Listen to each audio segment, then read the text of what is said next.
ശ്രീ രാജേന്ദ്രൻ, ഇനിയിപ്പോൾ BJPയുടെ നോട്ടം ഡൽഹിയാണ്. ആം ആദ്മിയെ തൂത്തെറിയുമോ എന്നുള്ളതാണ് നമുക്കറിയേണ്ടത്. നമുക്കറിയാം, അരവിന്ദ് കേജ്രിവാൾ ഏറെക്കാലം തിഹാർ ജയിലിൽ അല്ലേ ഒക്കെ കിടക്കുകയായിരുന്നു. അത് ഏതെങ്കിലും തരത്തിൽ ആം ആദ്മിക്ക് ദോഷകരമായി മാറുമോ എന്നുള്ളതൊക്കെയാണ് അറിയേണ്ടത്. അതുപോലെ ഡൽഹി പിടിച്ചടക്കുക എന്നുള്ളത് BJPയുടെ ഒരു അഭിമാന പോരാട്ടം കൂടിയാണ്. ഇക്കുറി നടക്കും എന്നാണ് നരേന്ദ്രമോദി തന്നെ പറഞ്ഞിരിക്കുന്നത്. 12,200 കോടിയുടെ വികസന പദ്ധതികളാണ് ഡൽഹിക്ക് കഴിഞ്ഞ ദിവസം പ്രധാനമന്ത്രി സമർപ്പിച്ചിരിക്കുന്നത്. എന്തായിരിക്കും ഡൽഹിയിൽ സംഭവിക്കാൻ പോകുന്നത്?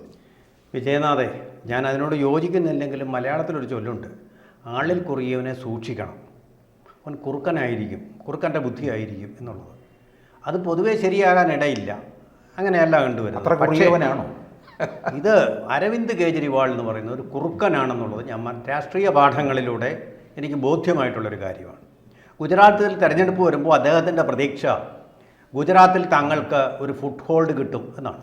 അധികാരത്തിൽ വരാനൊന്നും അടുത്ത കാലത്തൊന്നും സാധ്യമല്ല. അത് കിട്ടാൻ വേണ്ടി അദ്ദേഹം അന്ന് പറഞ്ഞ ഒരു കാര്യം, ഒരു വാഗ്ദാനം, തെരഞ്ഞെടുപ്പ് വാഗ്ദാനം ഇതായിരുന്നു. അതായത് നോട്ടുകളിൽ ഗണപതി ഭഗവാന്റെ പടം വയ്ക്കും. അപ്പോൾ ഗുജറാത്തിലെ ഹിന്ദു മനസ്സുകളെ സ്വാധീനിക്കാൻ വേണ്ടി കളിച്ച ഒരു ഹിന്ദു കാർഡായിരുന്നു അത്, വളരെ വ്യക്തമായിട്ടും.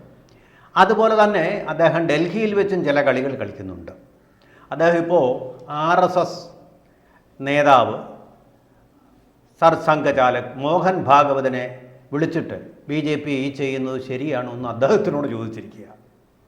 RSS എന്നും പറഞ്ഞ് മറ്റ് പാർട്ടികളൊക്കെ കോൺഗ്രസും CPM ഉൾപ്പെടെ BJPയെ വിമർശിച്ചുകൊണ്ടിരിക്കുമ്പോൾ ഇദ്ദേഹം RSSൻ്റെ അഭിപ്രായം തേടിയിരിക്കുകയാണ്. അപ്പോൾ അവിടെ ഒരു ഹിന്ദു കാർഡ് അദ്ദേഹം കളിക്കുന്നുണ്ട്. മറിച്ച് പഞ്ചാബിൽ പോകുമ്പോൾ അരാജകത്വത്തിൻ്റെ കാർഡാണ് അദ്ദേഹം കളിക്കുന്നത്. അമൃത് പാൽ സിംഗ് ഉൾപ്പെടെയുള്ള കൊടും ഭീകരവാദികളെ, ഇന്ത്യക്ക് താങ്ങാനാകാത്ത കൊടും ഭീകരവാദികളെ, കൊടും ക്രൂരതകളും അതുപോലെ തന്നെ കൊടും പാതകങ്ങളും ചെയ്തിട്ടുള്ളവരെ അതിനെ സഹായിച്ചിട്ടുള്ള ഭിന്ദ്രൻവാലയെ പോലെ തന്നെ ഭിന്ദ്രൻവാലയുടെ മറ്റൊരു പതിപ്പായ അമൃത്പാൽ സിംഗിനെ അദ്ദേഹം സഹായിക്കുന്നു. അവിടുത്തെ ഭീകരവാദികളെ സഹായിക്കുന്നു. അവരുടെ കർഷക സമരത്തെ, ഇറ്റ് ഈസ് മോട്ടിവേറ്റഡ് ബൈ ഭീകരവാദികളാണത്. അവിടെ പഞ്ചാബിൽ മാത്രമേ ഉള്ളൂ കർഷകർ, അവർക്ക് മാത്രമേ ഉള്ളൂ കാർഷിക അവകാശങ്ങൾ, മറ്റൊന്നും പ്രശ്നമില്ലാത്തതുപോലെ ഇടയ്ക്കിടയ്ക്ക് അവർ പഞ്ചാബിൽ ട്രെയിൻ സ്തംഭിക്കുക, അവിടെ റോഡ് സ്തംഭിപ്പിക്കുക, ഡൽഹിയിലേക്കുള്ള വഴികൾ സ്തംഭിപ്പിക്കുക, ചെങ്കോട്ടയുടെ മുകളിൽ പോലും കൊണ്ടുവന്നിട്ട് ഖാലിസ്ഥാൻ്റെ പതാക സ്ഥാപിക്കുക തുടങ്ങിയ അരാജകത്വം അല്ലെങ്കിൽ രാജ്യവിരുദ്ധ പ്രവർത്തനങ്ങൾ ചെയ്യുന്നവർക്ക് സഹായം ചെയ്യുന്നു. ഇവിടെ ഹിന്ദു കാർഡ് കളിക്കുന്നു, ദേശീയതയുടെ കാർഡ് കളിക്കുന്നു. അണ്ണാ ഹസാരയുടെ കൂടെ പോയിട്ട് അഴിമതിക്കെതിരെയുള്ള വിശുദ്ധ യുദ്ധം എന്ന് പറയുന്ന ആ യുദ്ധത്തിൽ പങ്കാളിയായ ഇതേ മനുഷ്യൻ തന്നെയാണ് ഡൽഹിയിൽ ഇപ്പോൾ ഏറ്റവും വലിയ അഴിമതി, അതും അബ്കാരി അഴിമതി. അബ്കാരിക്കാർക്ക് വൻ ലാഭം കൊയ്യാൻ പറ്റുന്ന ഏതാണ്ട് കോടിക്കണക്കിന് രൂപയുടെ, ഏതാണ്ട് 6% വ്യത്യാസത്തിലാണ് കമ്മീഷൻ. ഈ 6% വരുമ്പോൾ കമ്മീഷൻ അടിസ്ഥാനത്തിലാവുമ്പോൾ കോടിക്കണക്കിന് രൂപയുടെ പണം കൈപ്പറ്റിയ ജനങ്ങൾക്ക് പോയിട്ടുള്ളത് ഒന്നുകിൽ ഗവൺമെൻറ്, അല്ലെങ്കിൽ അരവിന്ദ് കേജ്രിവാൾ, അല്ലെങ്കിൽ അവരുടെ പാർട്ടിയിലേക്കാണ് പോയിരിക്കുന്നത്. ഗോവ തെരഞ്ഞെടുപ്പിന് അത് വിനിയോഗിച്ചിട്ടുണ്ടെന്നും സംസാരമുണ്ട്. അപ്പോൾ അത്ര വലിയ, ഏറ്റവും വലിയൊരു വാട്ടർ ഗേറ്റ് സ്കാൻഡൽ പോലെ, കുംഭകോണം പോലെ അഴിമതി നടത്തി, ഇത് പരിശുദ്ധിയുടെ വേഷം നിന്നുകൊണ്ട് കോൺഗ്രസിൻ്റെ അഴിമതിക്കെതിരെ പോരാടിയ ഇയാൾ തന്നെ. എന്ന് മാത്രമല്ല, അദ്ദേഹം ലാളിത്യത്തിൻ്റെ മകുടമായിട്ട് സ്വയം അവതരിപ്പിച്ച അദ്ദേഹം തന്നെ ഡൽഹിയിലെ മുഗൾ രാജാക്കന്മാരൊക്കെ വെച്ചതുപോലൊരു ശീഷ് മഹൽ, കണ്ണാടി മാളിക പണിതുയർത്തി അതിനകത്താണ് താമസം. അവിടേക്ക് കടന്നു ചെന്ന അവരുടെ പാർട്ടിയിലെ തന്നെ ഒരു MP അദ്ദേഹത്തിൻ്റെ സെക്രട്ടറിയെ കൊണ്ട് അപമാനിപ്പിച്ചും പീഡിപ്പിച്ചും വിട്ടു.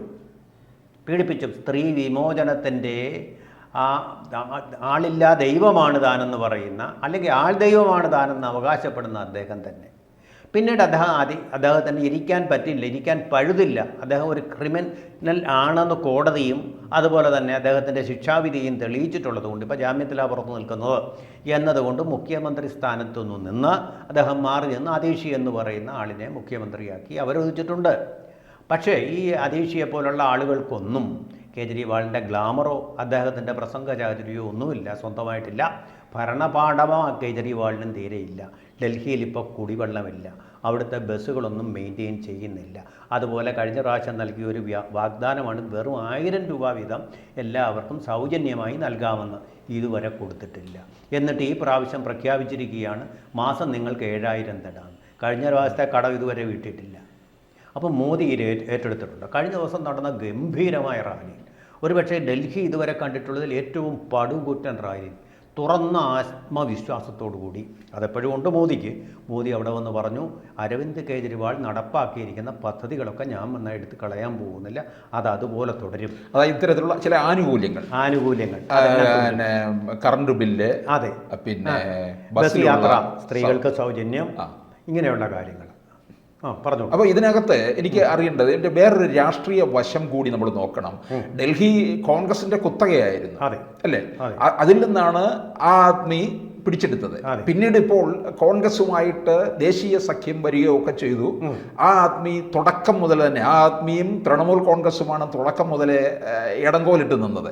ഇപ്പോൾ ആ ആദ്മിയും കോൺഗ്രസും തമ്മിൽ ഡൽഹിയിൽ ഏത് തരത്തിലുള്ള ബന്ധത്തിലാണ് നിൽക്കുന്നത്? ശരിക്കും BJPയും AAPയും തമ്മിലുള്ള ശത്രുതയേക്കാൾ വലിയ ശത്രുത ഇപ്പോൾ കോൺഗ്രസും AAPയും തമ്മിൽ അവിടെ ഉണ്ട്. അതും ആ ആദ്മിക്ക് ദോഷമായിട്ട് മാറും. അതെ, പൊതുവേദികളിൽ പരസ്പരം ചീത്ത പറയുകയാണ്. അരവിന്ദ് കെജ്രിവാളിനെ അവർ ശത്രുവായിട്ടാണ് കാണുന്നത്. എന്താ കാര്യം? ഷീല ദീക്ഷിത് വരെയുള്ള നേതാക്കൾ ഭരിച്ച് അവരുടെ കുത്തകയാക്കി വെച്ചിരുന്ന ഡൽഹി എന്ന് പറഞ്ഞാൽ കോൺഗ്രസ് ഏത് കുറ്റിച്ചൂലിനെ നിർത്തിയാലും ജയിക്കുന്ന ഒരു തട്ടകമായിരുന്നു പോലെ. അതുകൊണ്ടാണ് ഈ കോളനികളൊക്കെ ഇപ്പോഴും ഒരു വികസനവുമില്ല, അതുപോലെ തന്നെ തുടരുകയുണ്ട്. ഇത് വെച്ചാണ് മോദിയുടെ കളി. ഡൽഹിയുടെ വികസനം BJP വിചാരിച്ചാലേ നടക്കൂ. ഇപ്പോൾ അടുത്ത 27 വർഷത്തിനകം, 27 വേണ്ട, 22 വർഷത്തിനകം ഇന്ത്യ ലോകത്തിലെ നമ്പർ 1 രാജ്യമായിട്ട് മാറുകയാണ്. സാമ്പത്തികമായി, സൈനികമായി, രാഷ്ട്രീയമായി, ജിയോ പൊളിറ്റിക്കൽ ലെവലിൽ അങ്ങനെയായി തീരുന്ന ഒരു രാജ്യത്തിൻ്റെ തലസ്ഥാനത്തിന് അതിൻ്റേതായ മോഡി വേണമല്ലോ. നരേന്ദ്രമോദിയല്ല, മോഡി വേണ്ടേ? ആ മോഡി വരണമെങ്കിൽ BJP തന്നെ ഭരിക്കണം എന്നാണ് പറഞ്ഞത്. അതിനുള്ള ഫണ്ട് ഒഴുക്കാനും ഡബിൾ എൻജിൻ ഗവൺമെൻറ്റിൻ്റെ എല്ലാവിധമായിട്ടുള്ള സൽഫലങ്ങളോടെയും ഭരിക്കാൻ BJPക്ക് മാത്രമേ കഴിയൂ എന്നുള്ള ഒരു അജണ്ടയാണ് ഇപ്പോൾ മോദി അവിടെ സമർപ്പിച്ചിരിക്കുന്നത്. അതുപോലെ അരവിന്ദ് കെജ്രിവാൾ അരാജകത്വവാദിയാണെന്ന് അദ്ദേഹം പണ്ടേ പറഞ്ഞിട്ടുണ്ട്. അതുകൂടാതെ അഴിമതിക്കാരനാണെന്നും പരസ്യമായിട്ട് ഈ പ്രാവശ്യം പറഞ്ഞിരുന്നു. അണ്ണാ ഹസേരയും അരവിന്ദ് കെജ്രിവാളും കിരൺ ബേഡിയും എല്ലാം കൂടി ഏതൊരു സമരമാണോ നയിച്ചിരുന്നത് അതിൻ്റെ ആദർശത്തെ തന്നെ കടപുഴക്കി എറിഞ്ഞു അരവിന്ദ് കെജ്രിവാൾ എന്ന് ഡൽഹിയിലെ തന്നെ ജനങ്ങളോട് അദ്ദേഹം സ്ഥാപിച്ചിരിക്കുകയാണ്. പക്ഷെ രാജേന്ദ്ര, ഈ ആദ്മിയിൽ ജനങ്ങൾക്ക് കുറച്ച് പ്രതീക്ഷ ആദ്യകാലം മുതൽ തന്നെ ഉണ്ടായിരുന്നു. നമ്മൾ പലപ്പോഴും പറഞ്ഞിട്ടുള്ളതാണ് ഈ തോറ്റു തൊപ്പി കിട്ടു എന്നൊക്കെ. പക്ഷേ തൊപ്പി വെച്ചതിന് ശേഷം വിജയത്തിൽ നിന്ന് വിജയത്തിലേക്ക് പോയവരാണ് ആം ആദ്മി. അത് ഇപ്പോൾ പടുകുഴിയിലേക്ക് തന്നെയാണോ? പടുകുഴിയിലേക്കെന്ന് പറഞ്ഞാൽ അത്ര ആയിട്ടില്ല. ഡൽഹിയിലെ ചേരി നിവാസികളെ, കോളനി നിവാസികളെ, പാവപ്പെട്ട ആൾക്കാർ ഒരുപാടുണ്ട്, ഒരു വികസനവും നടന്നിട്ടില്ല. അവരെല്ലാം തന്നെ ഇപ്പോൾ ഒരു അരവിന്ദ് കെജ്രിവാളിനെ അനുകൂലിക്കുന്നുണ്ട്. പക്ഷേ അതുകൊണ്ട് ജയിക്കാൻ പറ്റില്ല. മോദി അവിടെയാണ് കടന്നു പിടിച്ചിരിക്കുന്നത്. ശരിക്കും കെജ്രിവാളിൻ്റെ കഴുത്തിനാണ് കടന്നു പിടിച്ചിരിക്കുന്നത്. അദ്ദേഹം പറയുന്നത് ഈ ആനുകൂല്യങ്ങൾ നിങ്ങൾക്ക് തുടർന്നും കിട്ടും, അതോടൊപ്പം ഡൽഹിയുടെ വികസനവും നടക്കും എന്നാണ് പറഞ്ഞത്. ഡൽഹിയുടെ മുഖം മിനുക്കും എന്നാണ് പറഞ്ഞിരിക്കുന്നത്. ഒരാൾ വൃത്തികെട്ട ഭാഷയിൽ പ്രിയങ്കയുടെ കവിള് പോലിരിക്കും, പണ്ട് ലാലു പ്രസാദ് യാദവ് ഹേമമാലിനിയുടെ കവിള് പോലാക്കും എന്നുള്ള വിവരക്കേട്. അദ്ദേഹത്തിന് പിന്നെ എന്ത് വിവരക്കേട് പറയാൻ ലൈസൻസ് ഉണ്ട്? നമ്മുടെ BJPയുടെ ഒരു MP, അധികാരത്തിൽ വരാനിരിക്കുന്ന, കേന്ദ്രത്തിൽ അധികാരത്തിലിരിക്കുന്ന ഒരു പാർട്ടിയുടെ നേതാവ് രമേശ് ബുധുരി പണ്ടും പ്രശ്നം ഉണ്ടാക്കിയിട്ടുള്ള ആളാണ്. അദ്ദേഹം ഇങ്ങനെ പറയാൻ പാടില്ല. പിന്നെ അദ്ദേഹം മാപ്പി ചോദിക്കുകയും അതിരുത്തി പറയുകയൊക്കെ ചെയ്തു.